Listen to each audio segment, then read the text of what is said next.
இனிமை நிறைந்த இந்த நல்ல நாளில் ஜேடிகே டிவியின் நேயர்களுக்கு அன்பு வணக்கம். இன்று தியாகிகள் தினம். தேச விடுதலைக்காகவும் மத நல்லிணத்திற்காகவும் தன் இன்னுயிரை மாய்த்த காந்தியடிகளுக்கு வணக்கம் செலுத்துகின்ற நன்னாள். இந்த நாளில் நாம் இன்னும் சில காரியங்களையும் பார்க்க வேண்டியிருக்கின்றது. அதற்கு முன்பாக நாம் ஜெபிப்போம். எங்கள் கண்மலையும் எங்கள் மீட்பெருமாகிய கர்த்தாவே, என் வாயின் வார்த்தைகளும் எங்கள் இருதயத்தின் தியானமும் உம்முடைய சமூகத்தில் எப்பொழுதும் பிரீதியாயிருப்பதாக. ஆமேன். கர்த்தாவே, உம்முடைய வேதத்தின் மகத்துவங்களை நாங்கள் பார்க்கும்படி எங்கள் இருதயத்தின் கண்களை திறந்தருளும் சுவாமி. ஆமேன். சரி, இந்த தியாகிகள் தினம் அப்படிங்கிறதுல நம்ம இரத்த சாட்சிகள் தினமாகவும் நம்ம இந்த நாளை அனுசரிக்கலாம் அப்படின்னு சொல்லிட்டு நினைக்கிறேன். ஆத்துமாக்களுக்காய் செலவு பண்ணவும் செலவு பண்ணப்படவும் உன்னை தியாகம் செய்வாயா என்ற கேள்வியோடு இயேசுவே ஆண்டவர் என்ற நிகழ்வை முடித்த எனக்கு சிந்தையில் தோண்டிக்கிட்டே இருந்த காரியம் என்னன்னா, உனக்காக நான் மரித்தேனே, எனக்காக நீ என்ன செய்தாய் அப்படிங்கிற ஒரு கேள்வியும், கிறிஸ்து எனக்கு ஜீவன், சாவு எனக்கு ஆதாயம் என்ற பவுலின் அந்த வார்த்தைகளும். இது என்னுடைய சிந்தையை விட்டு அகலவே இல்லை.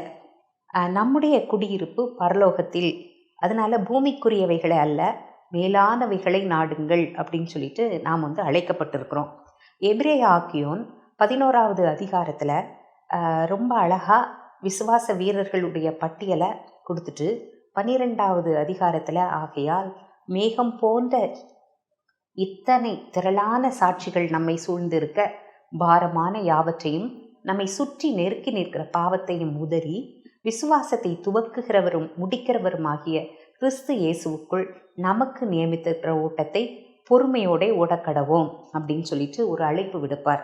கிறிஸ்து இயேசுவை அறிகிற அறிவின் மேன்மைக்காக சகலத்தையும் நஷ்டம் என்று எண்ணி குப்பையாக கருதிய நல்லவர்களை குறித்து நாம் சிந்திக்க கடமைப்பட்டிருக்கின்றோம்.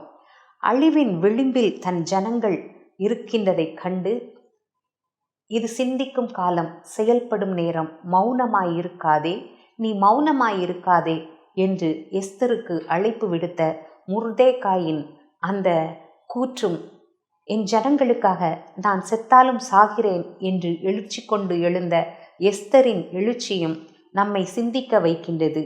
தேவன் தம்முடைய ஒரே பேரான குமாரனை விசுவாசிக்கிறவன் எவனோ அவன் கெட்டு போகாமல் நித்திய ஜீவனை அடையும்படிக்கு அவரை தந்தருளி இவ்வளவாய் உலகத்தில் அன்பு கூர்ந்தார்.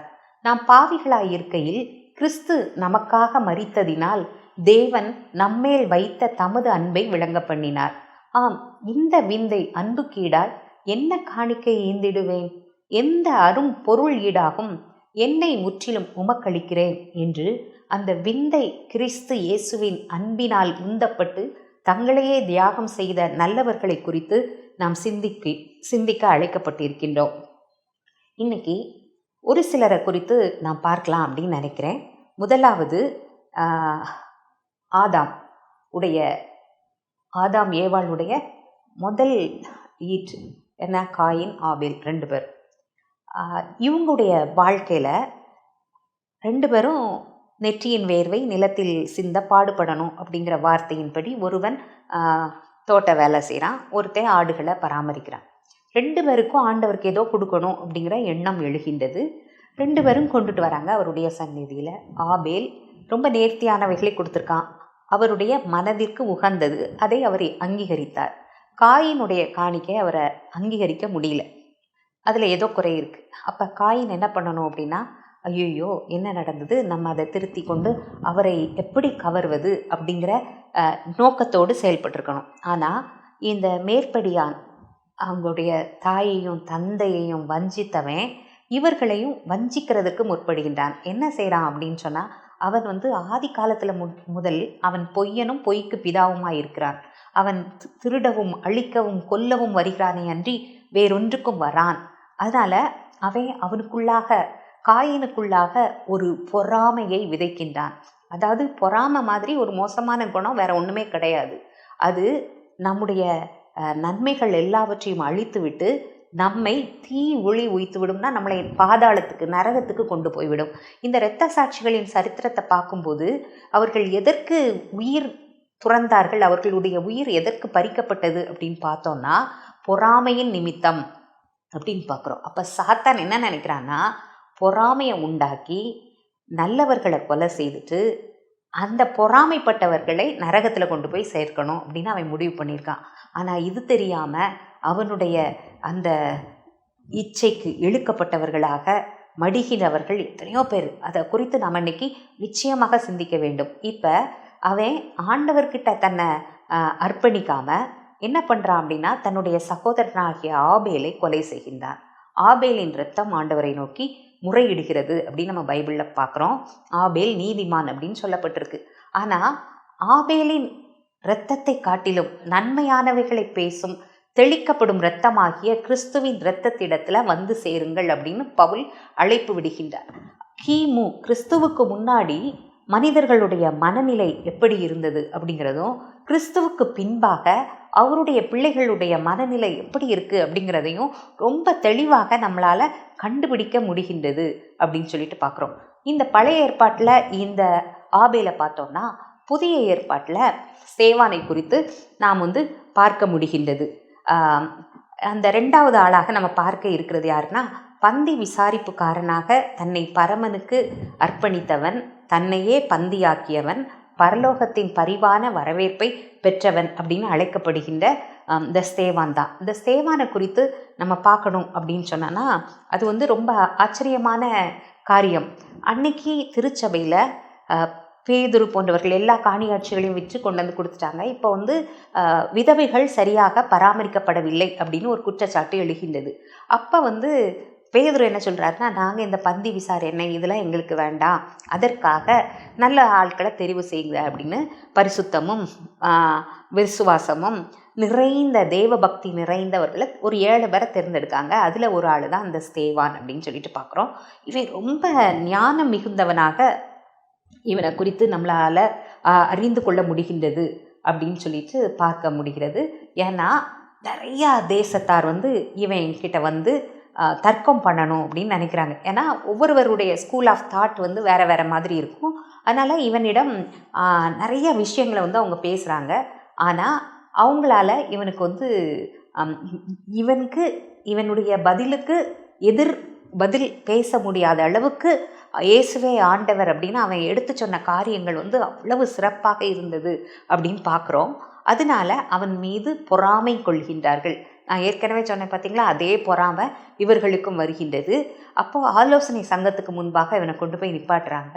அவங்க காரியம் இப்படியா இருக்கிறது அப்படின்னு இவனை திரும்பி பார்க்குறாங்க. பார்க்கும்போது ரொம்ப அழகாக சொல்லப்பட்டு இருக்கிறது, அவனுடைய முகம் தேவதூதன் முகம் போல பிரகாசித்தது அப்படின்னு சொல்லிட்டு பாருங்க. அந்த இடத்துல அவன் கிறிஸ்துவை தரித்தவனாக இருக்கின்றான். அவனை பார்க்கிறவர்கள் தேவனை பார்க்கக்கூடிய அளவுக்கு அந்த காட்சி இருந்தது அப்படின்னு பார்க்குறோம். அவங்க எல்லாரும் அவன் மேலே கல்லெறிகிறாங்க. ஆனால் அவன் என்ன சொல்கிறான்னா, சாகிற தருவாயில், ஆண்டவரே இந்த குற்றத்தை இவர்கள் மேலே சுமத்தாதிரும் அப்படின்னு. அந்த கிறிஸ்துவின் சிந்தை அப்படியே இருக்குது. அதனால் இவர்களை மன்னியும் அப்படின்னு சொல்லிட்டு, தாங்கள் செய்வது இன்னதென்று அறியாது இருக்கிறார்கள் அப்படின்னு ஆண்டவர் சொன்ன அதே வார்த்தையை இவர்கள் மேல் இந்த குற்றத்தை சுமத்தாதிரும் அப்படின்னு சொல்லிட்டு அப்படி பார்க்குறா. வானங்கள் திறக்கப்பட்டு இருக்கிறது. இயேசுவானவர் பிதாவின் வலது பார்சத்தில் எழுந்து நிற்கிறத பார்க்கிறேன் அப்படின்னு சொல்கிறான். பாருங்க, ஆண்டவருக்காக தன்னை அர்ப்பணித்த மனிதனை பரலோகம் வரவேற்க காத்திருக்கின்றது அப்படிங்கிறத பார்க்கும்போது எவ்வளவு சந்தோஷமான விஷயம் அப்படின்னு சொல்லிட்டு பாருங்கள். அதனால் கிறிஸ்துவுக்காய் இழந்தவர் எவரும் தரித்திரரானதில்லை, ராஜ்ய மேன்மைக்காய் நஷ்டம் அடைந்தோர் கஷ்டம் அடைவதில்லை அப்படிங்கிற வார்த்தை நமக்கு இங்கே நல்லா புரியுது அப்படின்னு நான் நினைக்கிறேன். அது மட்டும் இல்லை, என் நிமித்தம் உங்களை நிந்தித்து பலவிதமான தீமையான மொழிகளை உங்கள் பேரில் சொல்வார்களானால் சந்தோஷப்பட்டு களி கூறுங்கள், பரலோகத்தில் உங்கள் பலன் மிகுதியாக இருக்கிறது அப்படின்னு. அந்த பரலோகத்தில் மிகுதியான பலனை கண்கூடாக கண்டவன் இந்த ஸ்தேவான் அப்படின்னு சொல்லிட்டு நம்ம பார்க்குறோம். அடுத்ததாக தமிழ்நாட்டில் தன்னுடைய உயிரை நமக்காக மாய்த்த இயேசுவின் திருச்சீடன் தோமாவை குறித்து நம்ம பார்க்க போகிறோம். இவரை திதிமு அப்படின்னு இவருக்கு ஒரு பெயர் இருந்தது. அப்படின்னு பார்க்குறோம். ஆனால் இவர் வந்து எல்லாராலும் எப்படி அழைக்கப்படுகின்றார்னா டவுட்டிங் தாமஸ். அவன் ஒரு சந்தேக பேர்வழி அப்படின்னு. ஆனால் சந்தேக பேர்வழி அப்படின்னு பெயர் பெற்றிருந்தாலும் ஐயமின்றி இயேசுவே ஆண்டவர் என்பதை அகிலத்துக்கு எடுத்து உரைக்க வேண்டும் அப்படிங்கிற ஒரு உந்துதல் இவனுக்கு இருந்தது. அதனால தான் யூதேயாவை விட்டுட்டு அவன் அங்கேருந்து பார்த்தியா, மேதியா இந்த தேசங்களெல்லாம் கடந்து கைபர் போலன் கணவாய் வழியாக இந்தியாவுக்குள்ளே வர்றாரு. அங்கே வட இந்தியாவில் சில காரியங்களெல்லாம் செய்துட்டு ஹப்பான் அப்படிங்கிற வணிகருடைய உதவியோடு தென்னிந்தியா, அதாவது கேரளாவில் அந்த மலபார் அந்த பகுதிக்கு வர்றாரு அப்படின்னு சொல்லிட்டு பார்க்குறோம். பல்லூர், முசிறி, கோட்டமங்கலம், காயல், நிர்ணம், கொல்லம், திருவிதாங்கோடு போன்ற பல இடங்கள்லையும் ஆண்டவர் வந்து அவர் அறிவிக்கிறார் அப்படின்னு சொல்லிட்டு பார்க்குறோம். நிறைய அற்புதங்களை செய்கிறார், அடையாளங்களை செய்கிறாரு. கிட்டத்தட்ட 35 லட்சத்துக்கும் அதிகமானவரை கிறிஸ்துவின் அன்பு கிட்ட இவர் அழைச்சிட்டு வந்தார். இவரை பின்பற்றினவர்கள் மார்த்தோமையர்கள் அப்படின்னு சொல்லிட்டு அழைக்கப்பட்டார்கள் அப்படின்னு சொல்லிட்டு பார்க்குறோம். எப்பயுமே ஒரு நல்ல காரியம் நடக்கும்போது இந்த பொறாமைக்காரனால் சும்மா இருக்க முடியாது. அவன் பொறாமையை தூண்டி விடுவான். அதனால் நம்பூதிரிகள், மந்திரவாதிகள், பூசாரிகள் போன்றவர்கள் இவன் மீது பொறாமை கொள்கின்றனர். அவர்களுடைய எரிச்சல் அதிகமாக எதிர்ப்பு வலுக்கின்றது. தமிழ்நாட்டை நோக்கி பயணப்படுகின்றார் தோமா. தமிழ்நாட்டில் அந்த கால மதராஸ் பட்டணம், அங்கே வந்து மயிலாப்பூர் போன்ற பகுதிகளில் இயேசுவை குறித்து அறிவிக்கின்றார். பெரிய காரியங்களை அவர் செய்கிறார். அங்கேயும் நிறைய பொறாமையினால் நிறைய நிகழ்வுகள் நடந்தாலும் பல அற்புதங்களை இவர் செய்ததை சரித்திர குறிப்பிலிருந்து நம்மளால் பார்க்க முடிகின்றது. அங்கே ஒரு நாள் இவர் இருக்கும்போது ஈட்டியை வச்சு ஒரு பூசாரி இவரை வந்து குத்தி கொலை செய்கின்றார். இது வந்து ஒரு விதை இங்கே விதைக்கப்பட வேண்டும் அப்படின்னு ஆண்டவர் நம்ம மேலே வச்ச அன்பு. தேவன் தம்முடைய ஒரே பேரான குமாரனை விசுவாசிக்கிறவன் எவனோ அவன் கெட்டு போகாமல் நித்திய ஜீவனை அடையும்படிக்கு அவரை தந்தருளி இவ்வளவாய் உலகத்தில் அன்பு கூர்ந்தார் அப்படின்னு பார்க்குறோம். நம்முடைய தமிழ் மண் மேலே அவர் வைத்த அன்புனால தம்முடைய அருமையான சீடனை நமக்காக என்ன செய்திருக்கிறார், இங்கே அனுப்பி வச்சிருக்காரு அப்படின்னு சொல்லிட்டு பார்க்கின்றோம். சரியா? இன்னைக்கு சென்ட் தாமஸ் மவுண்ட் அப்படின்னு தலை நிமிர்ந்து நிற்கிற அந்த இடத்தையும் அந்த சாந்தோம் ஆலயம், அவருடைய உடல் உறைகின்ற அந்த ஆலயத்தையும் பார்க்கும்போது அது வந்து அவருடைய மரணத்தை, அவர் நமக்காக இரத்த சாட்சியாக மரித்ததை பறைசாற்றி கொண்டு இருக்கின்றது. அப்போது அவர் நம்ம மேலே வைத்த அன்பை நம்ம ஒரு நாளும் மறக்கவே முடியாது அப்படின்னு சொல்லிட்டு பார்க்கின்றோம். நிறைய பேர் இந்தியாவில் ஆங்கிலேயர்களால், ஐரோப்பியர்களால் கிறிஸ்தவ மதம் கொண்டு வரப்பட்டது அப்படின்னு நினைக்கிறாங்க. ஆனால் கிறிஸ்துவுக்கு முன் கிறிஸ்துவுக்கு பின் அப்படின்னு, கிறிஸ்து பிறந்த அந்த நூற்றாண்டிலேயே 55களில் இந்தியாவுக்கு அவருடைய திருச்சீடன் வந்து அவருடைய காரியங்களெல்லாம் நமக்கு அறிவித்தார் அப்படிங்கிறத நினைக்கும்போது நாம் வந்து எல்லாரை காட்டிலும் மிகவும் கொடுத்து வைத்தவர்கள், ஆண்டவரால் ரொம்ப நேசிக்கப்பட்டவர்கள் அப்படிங்கிறத நாம் வந்து மறக்கக்கூடாது. அது மட்டும் இல்லை, தோமாவின் ஆத்ம பாரம் நமக்கும் இருக்கணும். அப்படிப்பட்ட ஆத்ம பாரம் கொண்ட ஒரு மனிதனை பற்றி பார்க்க போகிறோம். இப்போ திருநெல்வேலியில் தன்னுடைய உயிரை ஆண்டவருக்காக கொடுத்த முதல் இரத்த சாட்சி அப்படின்னு கூட சொல்லலாம். இந்த திருநெல்வேலி அப்படிங்கிறது வந்து இன்றைக்கி ரொம்ப சிறுத்து போயிட்டு, அன்னைக்கு கோவில்பட்டி, விருதுநகர், தென்காசி, தூத்துக்குடி எல்லாவற்றையும் உள்ளடக்குனது தான் ஒருங்கிணைந்த திருநெல்வேலி அப்படின்னு சொல்லிட்டு பார்க்குறோம். அந்த திருநெல்வேலியில் சாத்தான்குளம் விஜயராமபுரத்தில் ஒரு சிறு கிராமத்தில் ஒரு பையன் பிறக்கிறான். அவனை வந்து சின்னமுத்து அவனுடைய பெயர். சுந்தரானந்தம் அப்படின்னு எல்லாரும் அவனை அன்போடு அழைக்கின்றார்கள். ஆனால் சின்ன வயசுலேயே தாய் தந்தையை இழந்த அவன் ரொம்ப வேதனைக்கு உட்படுகின்றான். பிறகு ஒரு வேலை பார்க்கணும் அப்படிங்கிறதுக்காக ராஜபாளையம் அப்படிங்கிற பகுதிக்கு போய் அங்கே ஆண்டவருடைய அங்கே வந்து கணக்கர் அப்படிங்கிற வேலையை அவர் வந்து தொடர்கிறார். அப்போ யாரோ சொல்கிறாங்க, தஞ்சாவூரில் இதோட உனக்கு இன்னும் சம்பளத்துக்கு வேலை கிடைக்கும்னு. உடனே சரி அப்படின்னு சொல்லிட்டு தஞ்சாவூருக்கு கிளம்பி இவர் போகிறாரு. தஞ்சாவூருக்கு போன பிறகு அங்கே ஸ்வாட்சையருடைய பிரசங்கத்தை இவர் கேட்கறதுக்கான வாய்ப்பு ஏற்படுகிறது. 1772 இவர் வந்து கிறிஸ்தவை ஏற்றுக்கொள்கின்றார். அது மட்டும் இல்லை, இறையியலை கற்றுக்கொள்கின்றார், திருமுழுக்கு பெறுகின்றார். அவருக்கு ஒரு ஆசை, என்னுடைய சொந்த மண்ணில் இருக்கிற யாருக்குமே இந்த இயேசுவை பற்றி தெரியவே தெரியாது, இவரை குறித்து அவங்களுக்கு நான் சொல்லணும், அதனால் நான் அங்கே போட்டுமா அப்படின்னு சொல்லிட்டு ஸ்வாட்சையர்கிட்ட கேட்ட உடனே சரி அப்படின்னு சொல்லிட்டு அவருக்கு தாவீது உபதேசியார் அப்படிங்கிற பெயரோடு அவர் வந்து திருச்செந்தூர் சாத்தான்குளம் பகுதிக்கு அனுப்புகிறாங்க. இவர் சொந்த ஊருக்கு வந்து இயேசுவின் அன்பை பறைசாற்றுகின்றார். அதில் வந்து ரொம்ப முக்கியமாக இந்த ஜாதி மத வேறுபாடுகளை கடந்து எல்லாரிடமும் அன்பு செலுத்த வேண்டும் அப்படிங்கிறது தான் இவருடைய அடிப்படை சத்தியமாக அமைந்திருந்தது. இங்கே பார்த்தீங்கன்னா பயங்கர ஏற்ற தாழ்வுகள் நிறைந்த ஒரு சமுதாயம். நான் பெரிய ஆளு, நீ சின்ன ஆளு அப்படின்னு சொல்லிட்டு. அப்போ இந்த ஜமீன்தார்களுக்கு இவனுடைய இந்த சமரசம், இந்த காரியங்கள் எல்லாரும் ஒன்று அப்படிங்கிற விஷயங்கள் வந்து அவர்களுக்கு எரிச்சலையும் கோபத்தையும் இவன் மேலே பொறாமையும் உண்டு பண்ணுகின்றது. என்னன்னா கொஞ்ச நாள்லையே 70 சபைகள், அதாவது சாத்தான்குளம், உவரி, திருச்செந்தூர் அந்த சுற்று வட்டாரங்களில் 70 சபைகளை நிறுவி 70க்கும் மேற்பட்ட ஆலயங்களை உருவாக்கி 5600 சம்திங் 6000 பேரை திருமுழுக்கு பெற வைத்து இப்படி பல காரியங்களை இவர் செய்கிறது அவங்களுக்கு ரொம்ப கோவமாயிட்டு இவர் எப்படியாவது அழிக்கணும் அப்படின்னு நினைக்கிறாங்க. 70 ஆலயங்கள் தீயிட்டு கொளுத்தப்படுகின்றது. அங்குள்ள ஊர்கள் எல்லாம் எரிக்கப்படுகின்றது. அப்போ அந்த சிலம்பம் கற்ற வாலிபர்களை கூப்பிட்டு அவங்களுக்கு சிலம்பம் கற்றுக் கொடுத்து, நீங்கள் யாரையும் தாக்கக்கூடாது, ஆனால் எரிபந்தங்கள் நம்முடைய இல்லங்களையோ ஆலயங்களையோ நோக்கி வீசப்படும் போது அதை நீங்கள் தடுக்கணும் அப்படின்னு சொல்லிட்டு அந்த தடிக்கம்பு சேனை அப்படின்னு ஒரு சேனையை உருவாக்கி முதலூர் அப்படிங்கிற இடத்துல முதல்ல கிறிஸ்தவர்கள் எல்லாரையும் அங்கே வர வைக்கிறாரு, வாழ வைக்கிறாரு. அதான் முதலூர் அப்படின்னு சொல்லிட்டு பார்க்கின்றோம். அது மட்டும் இல்லை, அடைக்கலப்பட்டணம், பெத்லஹேம் இப்படின்னு நிறையா. அதுக்கப்புறம் தான் நீங்கள் டோனாவூர், அங்கே சுரண்டை போன்ற ஊர்கள்லாம் உருவானது அப்படின்னு சொல்லிட்டு பார்க்கின்றோம். சரி, இந்த மாதிரி இவர் செய்யும்போது இவரை எப்படியும் அழிக்கவே முடியல, என்ன பண்ணணும்னு யோசிக்கிறாங்க. அவருடைய அடிச்சுவடுகளை பின்பற்றி இயேசுவின் சீடர்களைப் போல, இயேசுவை ஏற்றுக்கொண்டவர்களைப் போல சிலர் இவரோடு வந்து இணைகின்றார்கள். இவரும் சரி அப்படின்னு அவர்களை ஏற்றுக்கொள்கின்றார். இவருடைய நம்பிக்கைக்கு பாத்திரமாக இருந்த அவர்கள் ஒரு நாள் இவர் பெத்லஹேம் அப்படிங்கிற இடத்துல இருக்கும்போது அவருடைய உணவில் விஷம் கொடுத்து அவரை கொன்று திருச்செந்தூர் கடலில் அவரை தூக்கி வீசிட்டாங்க அப்படின்னு சொல்லிட்டு பார்க்கின்றோம். அப்போ பாருங்க, ஆண்டவருக்காக இவ்வளோ பெரிய காரியங்களை செய்த அந்த தடிக்கம்பு தாவீது உடைய வாழ்க்கை வந்து முதல் விதை அப்படின்னு சொல்லிட்டு இவரை கூட பார்க்கலாம். 1806 இவர் வந்து இரத்த சாட்சியாக மரித்தார் அப்படின்னு சொல்லிட்டு பார்க்குறோம். அதுக்கப்புறம் திருநெல்வேலி கண்ட எழுப்புதல் அப்படிங்கிறது வந்து பெருசு. ஏன்னா முதலூரை முதல்ல ஸ்தாபித்தவர் எல்லா இடங்களிலும் தேசம் அனைத்தும் உலகம் அனைத்தும் கிறிஸ்துவின் நாமம் அறிவிக்கப்பட வேண்டும் அப்படிங்கிற எண்ணத்தோடு நிறையா மிஷினரிகளை அனுப்புகின்ற ஒரு தளமாக இந்த திருநெல்வேலி மாறியது அப்படின்னா அதற்கு காரணம் இவர் தான். ஏன்னா 55 ராக்லண்ட் வராரு.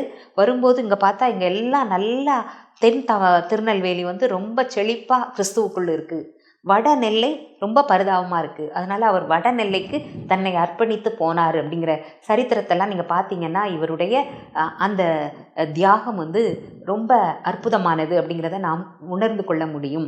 அது மட்டும் இல்லை, அடுத்ததாக நாம் வந்து இந்தியாவின் அப்போஸ்தலன் என்று அழைக்கப்பட்ட கிரஹாம் ஸ்டெயின்ஸ் 23 அவருடைய நினைவு தினம் இருந்தது. எல்லாருக்கும் ஞாபகம் இருந்திருக்கும்னு நினைக்கிறேன். இல்லைனாலும் அவரை குறித்து நாம் வந்து கண்டிப்பாக அறிந்து கொள்ள வேண்டும் அப்படின்னு நினைக்கிறேன். 1941 ஆஸ்திரேலியாவில் உள்ள குயின்ஸ்லாண்டில் இவர் வந்து பிறக்கிறாரு அப்படின்னு பார்க்குறோம். 14வது வயதிலே இந்தியாவில் தொழுநோயாளிகள் சரியாக பராமரிக்கப்படவில்லை அப்படிங்கிற செய்தி இவருடைய காதுகளில் எட்டுகின்றது. மனசுக்குள்ளே எப்படியாவது இந்தியாவுக்கு போனோம், அங்கே உள்ள தொழுநோயாளிகளுக்கு நாம் பணி செய்ய வேண்டும் அப்படிங்கிற எண்ணம் இவருக்கு எழுகின்றது. அதனால் இந்தியாவுக்கு போகணும் அப்படின்னு முடிவு பண்ணுறாரு. 24வது வயதில் இவர் இந்தியாவுக்கு வருகின்றார். நேராக ஒரிசா அப்படிங்கிற இடத்துக்கு வந்து மயூர் பஞ்ச் அப்படிங்கிற இடத்துல 1966 ஒரு 15 படுக்கைகள் கொண்ட ஒரு தொழுநோய் மருத்துவமனையை வந்து உருவாக்குகின்றார். இந்த மருத்துவமனை 1980 100 படுக்கைகள் கொண்ட மருத்துவமனையாக விரிவாக்கம் அடைந்தது. அப்படின்னா இவருடைய இடையறாத அந்த பணி அப்படிங்கிறது வந்து எவ்வளோ முக்கியம். அங்கே எவ்வளோ தொழுநோயாளிகள் இருந்திருக்காங்க, ஆண்டவர் வந்து எவ்வளோ கரிசனையோடு இவர் அங்கே அனுப்பியிருக்காரு அப்படிங்கிறதெல்லாம் நம்ம வந்து சிந்திக்க முடிகின்றது. 1983 இவர் வந்து கிளாடிஸ் அப்படிங்கிற ஒரு பெண்ணை திருமணம் பண்ணுகிறார். அதுவும் ஒரு மருத்துவம் கற்ற அவங்க வந்து நர்சிங் படித்தவங்க. அதனால் தன்னுடைய பணிக்கு இந்த ஏழை மக்களுக்கு உதவுவதற்கு தேவையான ஒரு பெண்மணி அப்படின்னு சொல்லிட்டு அவங்கள இவர் திருமணம் செய்கின்றார். இவர்களுக்கு அருமையான 3 குழந்தைகள் இருக்காங்க. அந்த மக்களோடு தன்னை இணைத்து கொள்ள வேண்டும் அப்படிங்கிறதுக்காக ஒரிசா மொழி, சந்தாலி மொழி எல்லாவற்றையும் கற்கின்றார். இவருடைய மொழியாக்கப்பணி, இறைப்பணி, சமூகப்பணி எல்லாமே மக்களை வெகுவாக கவர்ந்தது. ஏன்னா தொழுநோய் எதுக்கு வருது, சுகாதாரம் இல்லை, என்ன காரணம் அப்படிங்கிறது எல்லாத்தையும் எடுத்து சொல்கிறாரு. போலியோ அதுக்குரிய விழிப்புணர்வை இவர் ஏற்படுத்துகின்றார்.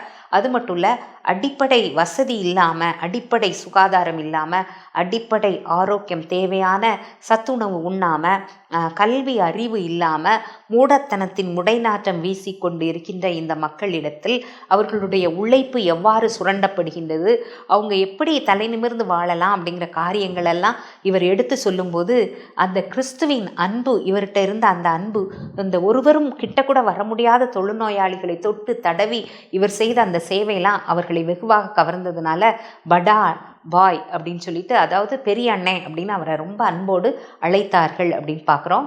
ஒரு நாள் 1999 ஜனவரி 23 மயூர்பஞ்ச் அப்படிங்கிற இடத்துல இருந்து மனோகர்பூர் அப்படிங்கிற இடத்துல நற்செய்தி அறிவிப்பதற்காக இவரும் அவருடைய 10 வயது மகன் பிலிப்பு, 6 வயது மகன் தீமோத்தி 3 பேரும் அவருடைய வாகனத்தில் ஜீப்பில் ஏறி போகிறாங்க. இரவானதுனால வாகனத்தை ஒரு இடத்துல நிப்பாட்டிட்டு அந்த வாகனத்திலேயே அவங்க நித்திரை செய்து கொண்டு இருக்கின்றார்கள். ஒரு மதவாத கும்பல் மிருகத்தனமான செயலில் ஈடுபட்டு அந்த அவங்க துயின்று கொண்டிருந்த அந்த வேனை நொறுக்கி அந்த வேனில் மண்ணெண்ணை ஊற்றி அவர்களை உயிரோடு கொளுத்தி விட்டார்கள். பிஞ்சு குழந்தைகள் அப்படின்னு கூட பார்க்கல. தாராசிங் அதற்கு தலைமை ஏற்றான் அப்படின்னு சொல்லிட்டு பார்க்குறோம். இந்த செய்தி உலகமெங்கும் பரவுகின்றது. அன்றைய தினம் இந்தியாவுடைய கருப்பு தினம் அப்படின்னு சொல்லிட்டு சொல்லக்கூடிய அளவுலையும் எல்லா முதன்மை பத்திரிகைகளிலும் தலையங்கமாக அந்த செய்தி வெளிவருகிறது அப்படின்னு சொல்லிட்டு பார்க்கின்றோம். இந்தியாவுடைய சரித்திரத்திலே மிகவும் கொடூரமான நாளான அந்த நாளை ஒரு பத்திரிகை நிருபர் என்ன சொல்கிறாருன்னா, நீங்கள் தயவுசெய்து ராஜாஜி சொன்ன வார்த்தைகளை சிந்தையில் நிறுத்துங்க அப்படின்னு சொல்லிட்டு. ராஜாஜி என்ன சொன்னாருன்னா, கிறிஸ்தவர்கள் மூட்டைப்பூச்சி போன்றவர்கள், அவர்களை நீங்கள் நசுக்காதீங்க, நசுக்குனீங்கன்னா அவங்க பெருகிடுவாங்க அப்படின்னு சொல்லிட்டு சொன்ன அந்த வார்த்தையை தன்னுடைய செய்தி தாளில் குறிப்பிட்டிருந்தது குறிப்பிடத்தக்கது. ஆமாம், 3 கோதுமை மணிகள் அன்றைக்கு விதைக்கப்பட்டது. அந்த 3 கோதுமை மணிகள் எத்தனை பல்லாயிரம் கோடி கதிர்களை உருவாக்கும் அப்படிங்கிறது அந்த தீவிரவாதிகளுக்கு, அந்த மிருகத்தனமான செயலில் ஈடுபட்டவர்களுக்கு தெரியவில்லை அப்படிங்கிறது தான் உண்மை. ஒரே குழியில் அவங்க 3 பேரும் விதைக்கப்படுகின்றார்கள் அப்படின்னு சொல்லிட்டு பார்க்கின்றோம். அது மட்டும் இல்லை, அன்னைக்கு இயேசு என்றால் என்ன விலை அப்படின்னு கேட்டுட்டு இருந்தவங்க இன்னைக்கு எப்படி மாறிட்டாங்க அப்படின்னா, ஆண்டவருக்காக எதனாலும் செய்கிறதுக்கு தயாராகின்றவர்களாக அந்த மக்கள் மாறி போயிருக்கிறத பார்க்க முடிகின்றது. அன்னைக்கு கிறிஸ்தவ மிஷினரிகளின் கல்லறை தோட்டமாக விளங்கிய பல பகுதிகள் இன்னைக்கு மிஷினரிகளின் திராட்சை தோட்டமாக மாறி வருவதை நாம் மறுக்க முடியாது. அது மட்டும் இல்லை, இந்த இரத்த சாட்சிகளுடைய இரத்தம் தான் திருச்சபையின் வித்து. அதனால் உலகமே இந்த நிகழ்விற்கு கண்டனம் தெரிவித்தாலும் அந்த இவருடைய மனைவி கரிக்கட்டையான தன்னுடைய கணவன் மற்றும் 2 பிள்ளைகளை பார்த்த பிறகு அவங்களுடைய மனநிலை எப்படி இருக்கும், முதல்ல அவங்க வாயிலிருந்து வர்ற வார்த்தை எப்படி இருக்கும் அப்படின்னு எல்லாரும் இப்படி பார்த்துட்டு இருக்கும்போது அவங்க சொன்ன வார்த்தை எல்லாருக்குமே அதிர்ச்சியை தந்தது. அவங்க என்ன சொன்னாங்க அப்படின்னு சொன்னோன்னா, நான் இந்த மக்களை மனமாற நேசிக்கின்றேன். இந்த பாதக செயலை செய்த பாதக செயலை செய்த இவர்களை நான் முழுமையாக மன்னித்து விட்டேன். இவர்களிடம் எனக்கு எந்த விதமான கசப்புணர்வும் இல்லை. நான் இவர்களை நேசிக்கின்றேன். அதனால் என் கணவன் செய்த இந்த பணியை நான் தொடர்ந்து இந்த மண்ணில் இருந்து இவர்களுக்காக செய்வேன் அப்படின்னு சொல்லிட்டு அவங்க சொன்ன வார்த்தை. யோசித்து பாருங்க, யாரால் இப்படி சொல்ல முடியும் அப்படின்னு சொல்லிட்டு. அவருடைய அடக்க ஆராதனையில் அவர் ஜீவிக்கிறபடியால் நாளைய தினத்தை நான் துணிவுடன் சந்திப்பேன் அப்படிங்கிற பாடல் பாடப்பட்டது.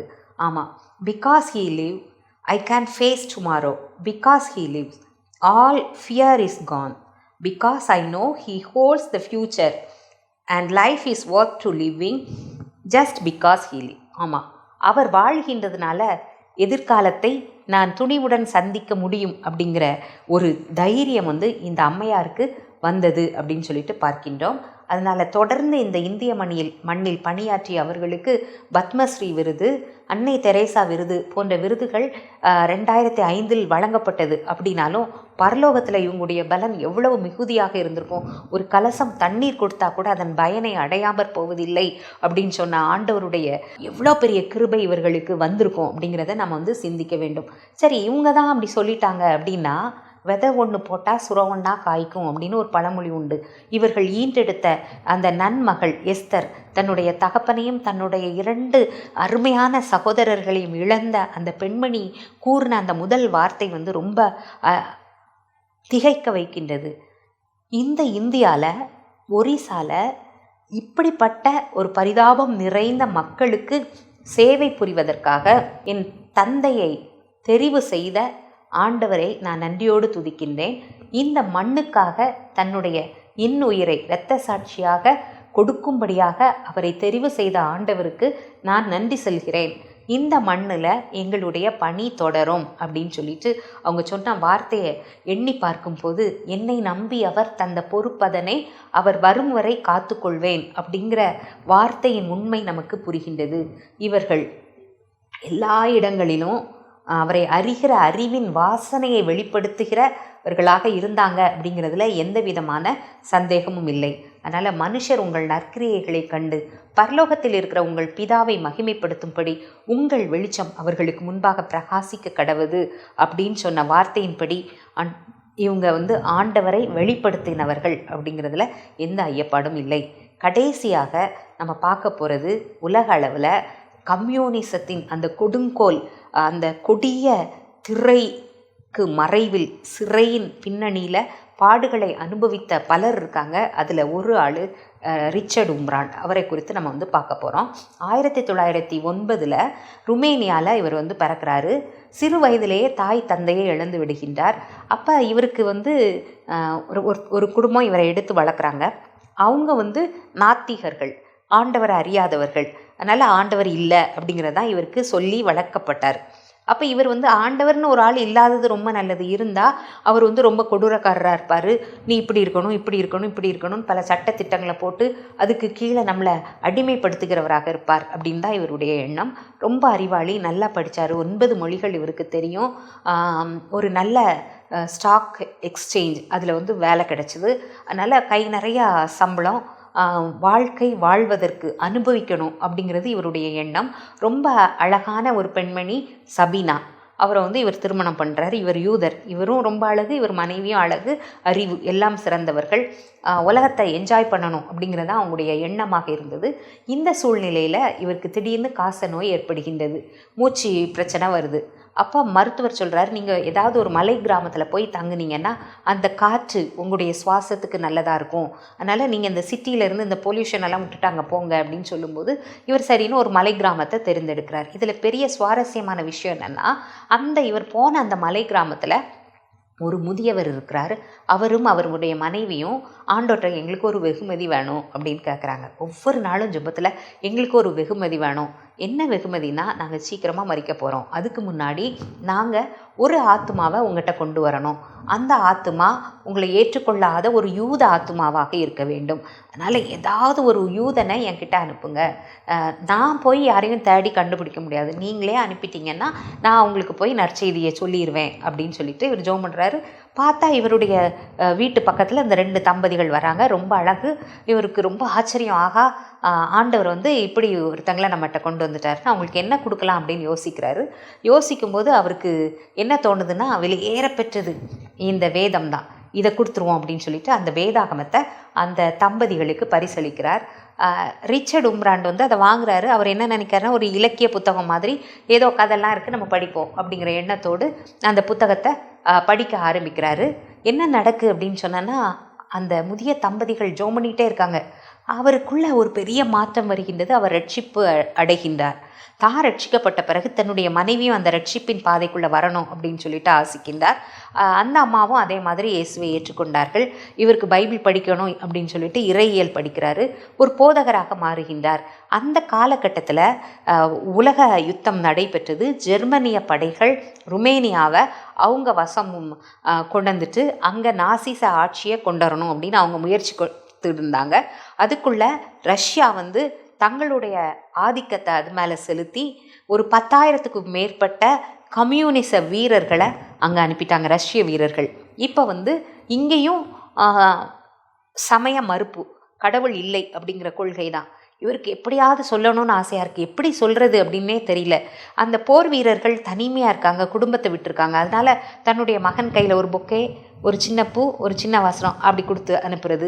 எப்படியாவது அவங்களுக்கு ரொம்ப வாட்ச்னா ரொம்ப இஷ்டம். அதனால் வாட்ச் விற்கிறவர் மாதிரி போயிட்டு அவங்ககிட்ட சில விஷயங்களை சொல்கிறது.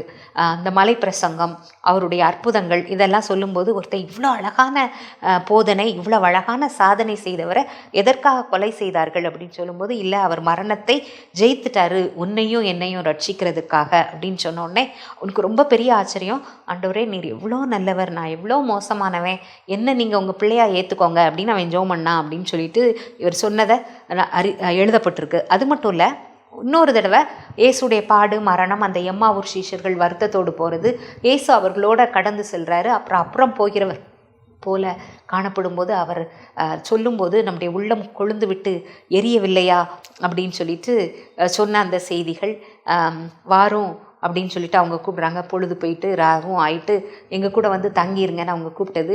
இதெல்லாம் கேட்டுட்டு ஒரு வீரன் கேட்டான், எதுக்கு இவர் அவங்க கூப்பிடணும்னு நினைக்கிறாரு, இவர் பேசாமல் அவங்க கூட போயிட வேண்டியதானே அப்படின்னு சொல்லிட்டு கேட்டான். அப்போ வந்து அவர் சொன்னார், இல்லை இதோ வாசற்படியில் நின்று கதவை தட்டுகிறேன், ஒருவன் என் சத்தத்தை கேட்டு கதவை திறந்தால் அவனோட வந்து போஜனம் பண்ணுவேன். அப்படி தான் அவர் வந்து யாரையும் பலவந்தம் படுத்துறது இல்லைன்னு உடனே அவனுக்கு ரொம்ப ஆச்சரியம். இந்த இயேசுவை குறித்து நான் ரொம்ப வியக்கிறேன், எனக்கு ரொம்ப விந்தையாக இருக்குது. நாங்கள் பிறந்ததுலேருந்தே அந்த கம்யூனிச சித்தாந்தத்துக்குள்ளே எங்களை கொண்டு வரணும் அப்படின்னு நிர்பந்திக்கப்படுகின்றோம். இவர் யாரையுமே பலவந்தம் படுத்தலை, எனக்கு அவர் வேணும் அப்படின்னு சொல்லிட்டு அவன் சொன்னதாக செய்தி இருக்கின்றது அப்படின்னு சொல்லிட்டு பார்க்கின்றோம். இவர் ரகசியமாக சபை நடத்தி கொண்டு இருக்கின்றார். அப்போ நிறைய பேர் ஆண்டவரை வந்து ஏற்றுக்கொள்கின்றார்கள். இந்த சூழ்நிலையில் ருமேனியாவில் கிறித்தவ பாராளுமன்றம் அப்படின்னு 4,000 ஊழியர்கள் கூடி ஒரு கூடுகை இருக்குது. அதில் சில கம்யூனிஸ்டுக்காரங்களும் வர்றாங்க. இப்போ என்ன நினைக்கிறாங்கன்னா, கம்யூனிசத்தை நம்ம கொஞ்சம் அப்படி அங்கீகரிச்சிட்டோன்னா நமக்குரிய பாடுகள் குறையும் அப்படிங்கிற மாதிரி அங்கே பேச்சுக்கள் நடந்தது. கிறிஸ்தவர்கள் அதை மாதிரி பேசிகிட்டு இருந்தாங்க. அப்போ இவர் பக்கத்தில் இருந்த சபீனா, இவருடைய மனைவி, ஆமாம் இயேசுவின் முகத்தில் அந்த காரி துப்புன அந்த நிந்தையை துடைக்கிறதுக்கு யார் இருக்கா, நீங்கள் அப்படின்னு சொல்லிட்டு அந்த அம்மா கேட்குறாங்க. நான் தொடச்சிருவேன், ஆனால் உனக்கு கணவன் இல்லாமல் போயிடுவாங்களே அப்படின்னு சொல்லிட்டு இவர் சொல்கிறாரு. உடனே அந்த அம்மையார் சொன்ன பதில் வந்து ரொம்ப ஆச்சரியமான பதில். என்ன சொன்னாங்கன்னா, இப்படி ஆண்டவருக்காக தைரியம் பாராட்டாத ஒரு கணவன் எனக்கு தேவையே இல்லை, எனக்கு ஆண்டவருக்காக பக்தி வைராக்கியம் மிகுந்த கணவன் தான் தேவை அப்படின்னு. உடனே அவர் அந்த மேடையில் ஏறி இயேசு தான் ஆண்டவர், அவருக்கு மாற்று வேறு ஒன்றுமே கிடையாது அப்படிங்கிறத வந்து துணிவாக சொல்கிறார். இது எல்லா இடத்துலையும் ஒளிபரப்பப்படுகின்றது. இவர் ஒரு குற்றவாளி அப்படிங்கிற எண்ணிக்கையில் இவர் சேர்க்கப்படுகின்றார். ஒரு நாள் இந்த ரகசிய சபைக்கு இவர் போயிட்டுருக்கும்போது இவர் வந்து அவர்களால் கைது செய்யப்படுகின்றார். கிட்டத்தட்ட 14 வருஷம் சொல்லொன்னா துயரம். அவர் பட்ட வேதனைக்கு அளவே கிடையாது. சதைகள் பெயர்த்து எடுக்கப்படுகின்றது, நரம்புகள் வெட்டி எடுக்கப்படுகின்றது, மணிக்கட்டுகள் முறிக்கப்படுகின்றது, தலைகீழாக தொங்க விடப்படுகின்றார். இப்படி பல வேதனைகள், முள்ளு அசைய முடியாது, ஆட முடியாது, இப்படியே இருக்குது. 24 மணி நேரமும் ஏசு கிடையாது, கம்யூனிசம் அப்படிங்கிறது இவர் காதுகளில் ஒலித்து கொண்டே இருக்கிறது. இப்படிப்பட்ட சூழ்நிலையில் பயப்படாதே அப்படிங்கிற ஆண்டவருடைய வார்த்தை மட்டும் இவருக்கு தோணிக்கிட்டே இருந்தது. அந்த சிறை கைதி, எதுக்கு நீ இன்னும் ஜோம் பண்ணிக்கிட்டே இருக்க அப்படின்னு சொல்லிட்டு கேட்கும்போது, உனக்காக தான், நீ ரட்சிப்படையணும் அப்படிங்கிறதுக்காக தான், உன் ஆத்துமா அழிஞ்சு போயிடக்கூடாதுங்கிறதுக்காக தான் அப்படின்னு சொல்லிட்டு அவர் சொன்ன அந்த பதில் எப்படி இருந்தது அப்படின்னு யோசித்து பாருங்கள்.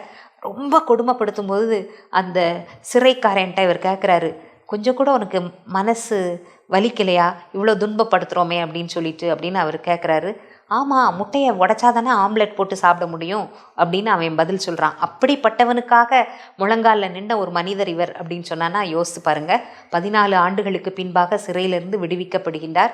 இவர் சிறையில் இருக்கும்போதே இவருடைய மனைவி சபினாவும் சிறைக்கு செல்கின்றார். அவரையும் 3 வருஷம் பயங்கர படுத்துகிறாங்க. அவருடைய பையன் மிகாயா, அவனையுமே இயேசுவை மறுதலிக்கும்படியும் இயேசுவை நேசிக்கின்றவர்களை காட்டி கொடுக்கும்படியும் கூறும்போது சபீனா சொல்லிட்டாங்க, ஆண்டவரை ஒரு நாளும் விட்டு போயிடாத, அவர் மேலே இருக்கிற விசுவாசத்தை நீ இழந்துராதன்னு. அந்த வார்த்தை அவனை தட்டி எழுப்பியது. இன்றைக்கும் பெரிய மிஷினரியாக அவர் இருக்கார் அப்படிங்கிறது வந்து நம்ம வந்து பார்க்க முடிகின்றது. இவர் சிறையிலிருந்து வெளியே அனுப்பப்படும் போது எக்காரணத்தை கொண்டு இயேசுவை குறித்து பேசக்கூடாது அப்படிங்கிறது தான் இவருக்கு விதிக்கப்பட்ட காரியம். ஆனால் இவரால் இயேசுவை அறிவிக்காமல் இருக்க முடியாது. அதனால் பல இடங்கள்ல இருந்து பைபிளை வாங்கிட்டு வந்து கொடுக்குறாரு. அங்கே பைபிள் தாகம். ஒருத்தன் அவனுடைய கல்யாணம் ரிங் அதை கொடுத்து ஒரு பைபிளை வாங்குறது, அந்த செய்தி. ஒரு பைபிளை வாங்குறதுக்கு ஒரு 30 பேர் போட்டி போட்டு அதை 30 தாளாக கிழிச்சு ஒவ்வொருத்தரும் கொஞ்சம் கொஞ்சம் வாசித்துட்டு திருப்பி அதை சர்க்கிள் பண்ணி எல்லாரும் வாசிக்க சொன்னது. இந்த காரியங்கள் எல்லாம் அவரை அழுத்துகின்றது. இந்த நேரத்தில் இவரை கொன்னுருவாங்க அப்படிங்கிறதுக்காக நார்வேயிலிருந்து அந்த மிஷினரி கிறிஸ்தவ குழு வந்து பெரிய தொகையை கம்யூனிஸ்ட் அரசுக்கு செலுத்தி இவரை வந்து நார்வேக்கு அழைத்து செல்கின்றார்கள். இவர் நார்வேக்கு போயிட்டு அமெரிக்கா, இங்கிலாந்து போன்ற இடங்களில் கம்யூனிச இரும்பு திரைகளுக்கு பின்னாடி எவ்வளவு கொடுமைகள் இருக்குது அப்படிங்கிறத பறைசாற்றினால் இரத்த சாட்சிகளுக்கான ஒரு இயக்கத்தை, ஒரு மூமெண்ட்டை வந்து இவர் உருவாக்குனார் அப்படின்னு சொல்லிட்டு பார்க்கின்றோம். இவர் சிறையில் இருக்கும்போது ஒரு கைதி வந்து எனக்கு எப்படியாவது இந்தியாவுக்கு போகணும்னு சொல்லிட்டு ஒரு பயங்கரமான ஆத்ம தாகம் இருந்தது. ஆனால் எனக்கு இந்தியாவுக்கு போக விட மாட்டாங்க, என்னை கொன்னுருவாங்க. ஒரு வேளை நான் இந்தியாவுக்கு போக முடியலன்னா இந்த சிறையிலிருந்து யாராவது ஒரு ஆள் இந்தியாவுக்கு போங்க அப்படின்னு சொல்லிட்டு வருந்தி கேட்டுக்கொண்டார். அவருடைய விருப்பத்திற்கேற்ப தன்னுடைய முதிர் வயதில் இவர் இந்தியாவுக்கு வந்தார், தமிழ்நாட்டுக்கு வந்தார் அப்படின்னு சொல்லிட்டு திருநெல்வேலி கூட வந்தார் அப்படின்னு நான் கேள்விப்பட்டேன். அது பார்த்துக்கோங்க. எங்கள் அம்மா நான் சின்ன பிள்ளையாக இருக்கும்போது இந்த ரிச்சர்ட் உம்ராண்டுடைய வரலாறை எனக்கு சொல்லி கொடுத்துருக்காங்க. அதனால் நாமும் நம்ம பிள்ளைகளுக்கு இந்த காரியங்களெல்லாம் கற்றுக் கொடுக்க வேண்டும். இதே ருமேனிய சிறையில் ஒரு கைதி இருந்தார். அவர்கிட்ட ஒரு 10 கிறிஸ்தவர்களை நீ காட்டி கொடுத்துரு, உன்னை விட்டுறோன்னாங்க. அவர் அதை மறுதளிச்சிட்டார், முடியாது, அப்படி சொல்ல முடியாதுன்னு. உடனே அவருடைய மகனை இவர் கண் முன்னாடி கொண்டு வந்து சித்திரவதை செய்து சாவதற்கு ஒப்பு கொடுக்க ஆயத்தமாக இருக்காங்க. அப்போ இவர் சரி நான் சொல்லிடுறேன் அப்படின்னு சொல்ல முற்படும்போது அவருடைய மகன், அவன் பேர் அலெக்சாண்டர், அவன் சொன்னானா, அப்பா தயவுசெய்து இயேசுவை விசுவாசிக்கிறவர்களை காட்டி கொடுத்த ஒரு துரோகியுடைய மகன் அப்படிங்கிற ஒரு பெயர் எனக்கு வரவே வேண்டாம். நான் நிச்சயமாக ஏசப்பட்ட போயிடுவேன், நீங்களும் அங்கே வருவீங்க, அதனால் இந்த பாதக செயலை மட்டும் செய்திராதீங்க அப்படின்னு சொல்லிட்டு சொன்னானா. அப்போ பாருங்கள் எப்படிப்பட்ட சந்ததிகளை உருவாக்கி இருக்கிறார்கள் நம்முடைய முன்னோர்கள் அப்படிங்கிறத யோசித்து பாருங்க. கிறிஸ்துவுடனே கூட சிலுவையில் அறையப்பட்டேன், இனி நான் அல்ல கிறிஸ்துவே என்னில் பிழைத்திருக்கிறார் அப்படிங்கிற எண்ணத்தோடு வாழ்ந்த இவர்களை நாம் யோசித்து பார்ப்போம். அதி சீக்கிரத்தில் நீங்கி போகும் இந்த லேசான உபத்திரவம் நித்திய கன மகிமை அளிக்கும் அப்படிங்கிறதையும் நாம் புரிந்து கொள்ள வேண்டும். நல்லா யோசித்துக்கோங்க. நாமும் இவர் சொல்கிறாரு, விதவிதமான வேதாகமம், ஆம்பளைக்கு வேதாகமம், பெண்களுக்கு வேதாகமம், சின்ன பிள்ளைங்களுக்கு வேதாகமம், சித்திர வேதாகமம், எத்தனை வேதாகமம் வச்சுருக்கீங்க, வேதாகமமே இல்லாமல் எத்தனை ஜனங்கள் இருக்காங்க அப்படிங்கிறத வந்து இவர் சொல்லி பைபிள் சொசைட்டி நிறையா உருவாவதற்கு காரணமாக அமைந்தார் அப்படின்னு சொல்லிட்டு பார்க்கின்றோம். நம்ம வீட்டில் பைபிள்லாம் தூங்கிட்டு இருக்கு, அது என்ன செய்யணும் அப்படிங்கிறத நம்ம வந்து யோசித்து பார்க்க வேண்டும். நம்முடைய எதிர்காலம் எப்படி இருக்கிறது அப்படிங்கிறத சிந்திக்க வேண்டிய தருணம் இது. இருள் சூழும் காலம் இனி வருதே, அருளுள்ள நாட்கள் பயன்படுத்தும். திறவுண்ட வாசல் அடைப்படும் முன் நொறுங்குண்ட மனதாய் முன் செல்வோர் யார்? ஆமாம், திறவுண்ட வாசல் அடைப்படும் முன் நொறுங்குண்ட மனதாய் முன் செல்வோர் யார்? இந்தியாவின் எல்லா தெருக்களிலும் இயேசுவின் நாமம் விரைந்திட வேண்டும் அப்படிங்கிற தாகம் நமக்கு இருக்கா அப்படின்னு சொல்லிட்டு நாம் யோசித்து பார்க்க வேண்டிய தருணம் இது. அதனால் இந்த ரிச்சர்ட் உம்ராண்டுடைய மனைவி சொன்ன ஒரு வார்த்தையை நான் இந்த இடத்துல சொல்கிறேன். இயேசுவை அறிவிப்பது அப்படிங்கிறது ரொம்ப ஆபத்தான விஷயம்.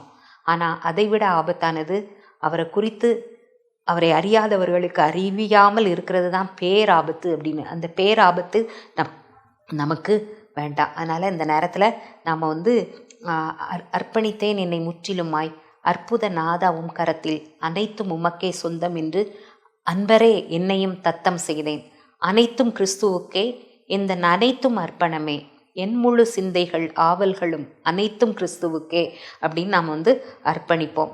ஏன்னா இம்மைக்காக அல்ல, இயேசுநாதர் மேலே உள்ள பற்று நம் இருப்பு பரலோகத்தில் சோஸ்தரிப்போமே. மீண்டும் ஒரு முறை நான் சொல்கிறேன், ஆபேலின் இரத்தம் அது பரிந்து பேசுகிற இயேசுவின் இரத்தத்தை நமக்கு பரிசாக தந்தது. சேவானுடைய இரத்தம் பவுல் அப்படிங்கிற ஒரு பெரிய அப்போஸ்தலனை திருச்சபைக்கு எழுப்பி தந்தது. தோமாவின் இரத்தம் சென்னை அதை கிறிஸ்தவர்களின் எருசலேமாக மாற்றி தந்தது. தடிக்கம்பு தாவீதின் அந்த மரணம் நெல்லையை மிஷினரிகளின் என்ன சொல்கிறது மிஷினரிகளை அனுப்புகின்ற ஒரு தளமாக மாற்றி தந்தது. அது மட்டும் இல்லை, கிரஹாம் ஸ்டெயின்ஸ் அவங்களுடைய இரத்தம், நான் ஏற்கனவே சொன்ன மாதிரி மிஷினரிகளின் கல்லறை தோட்டமாக இருந்த பல பகுதிகளை மிஷினரிகளின் திராட்சை தோட்டமாக மாற்றியது. ரிச்சர்ட் உம்ப்ராண்ட் இவருடைய இரத்தம் சிந்தப்பட்ட அந்த இரத்தம் இரும்பு திரையின் பின்னாடி இருந்த அந்த கொடுங்கோலையிலிருந்து மக்கள் வெளியே வருவதற்கு காரணமாக அமைந்தது. அநேகர் கையில் வேத புத்தகம் தவழ்வதற்கு காரணமாக அமைந்தது. அப்போ ஒரு கலசம் தண்ணீர் கொடுத்தால் பயனை அடையாமற் போவதில்லை என்று மெய்யாகவே உங்களுக்கு சொல்லுகிறேன் அப்படின்னு சொன்னவர், ஆட்டுக்குட்டியானவருடைய இரத்தத்தில் தங்கள் வஸ்திரத்தை தோய்த்து வெளுத்தவர்களாக உங்களையும் என்னையும் பார்க்கணும் அப்படின்னு சொல்லிட்டு நான் ஆசைப்படுறேன். அதனால் கிறிஸ்துவுக்காய் செலவு பண்ணவும் செலவு பண்ணப்படவும் நம்மை தியாகம் செய்வோமா? ஜெபம் பண்ணுவோம். கல்கள் கூப்பிடும் நீ பாடாவிட்டால், இந்த கல்கள் கூப்பிடும் நீ பேசாவிட்டால், ஆபிரகாமின் பிள்ளைகள் என்போர் ஆண்டவரை மறந்துவிட்டால் கல்களால் தம் பிள்ளைகளாக்க வல்லவர் உண்டு தெரியுமா?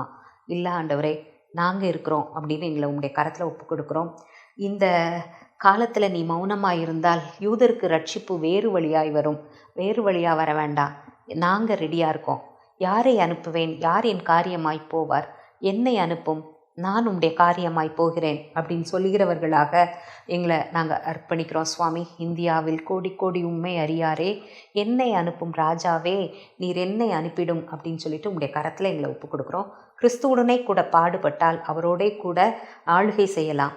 கிறிஸ்துவோடு பாடு அனுபவித்தால் அவரோட மகிமையில் நாம் பிரவேசிக்கலாம் அப்படிங்கிற நம்பிக்கையோடு சுவாமி உமக்காக பெரிய காரியங்களை செய்கிறவர்களாக எங்களை மாற்றுங்க சுவாமி. உம்முடைய சிந்தை, உம்முடைய சாயல், உம்முடைய சுவாபம் இதை நாங்கள் தரித்தவர்களாக பெரிய காரியங்களை செய்ய இந்த தியாகிகள் தினத்தில் எங்களை அர்ப்பணிக்கிறோம்.